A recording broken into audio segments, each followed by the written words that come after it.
Sometimes my mind is a dark labyrinth.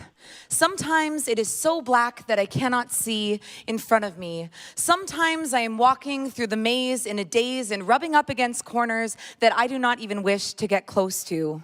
Sometimes it feels hot on my brain, like sanding wood, smoothing edges that I have carefully sharpened to keep my mind away from these places.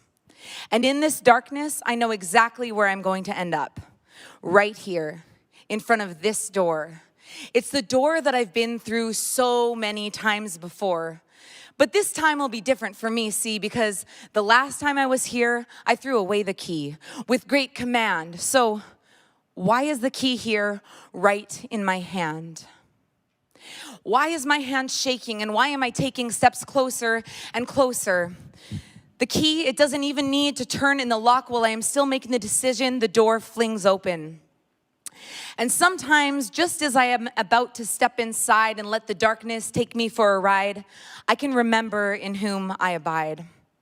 And in the distance, I can see a light. It is so faint, it is barely bright. And sometimes I can walk away. But sometimes the decision, it doesn't feel like mine, and I walk on in. And the place feels familiar. And the place feels frighteningly good, but it is well understood that any amount of time that I spend in this hell will just lead to the shame that I know so well. And when the light is gone on and this feeling is gone, I am broken. And sometimes I can remember that in my weakness, God is my perfect strength, and He will go to any length to restore my soul.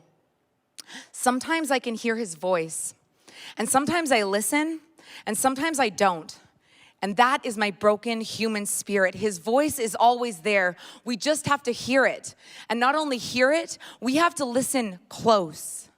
When it is the faintest is when we need it the most. So I get on my knees and I open the Word, because in my dark spaces, He has to be heard. Not sometimes, all the time.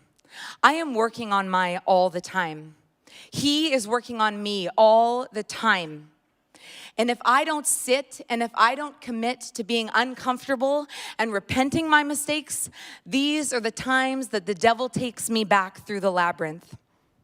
And I know that this bright day will inevitably turn to night. And I know that sometimes I am not going to be all right. But I also know that God is my guiding light. Not sometimes, always.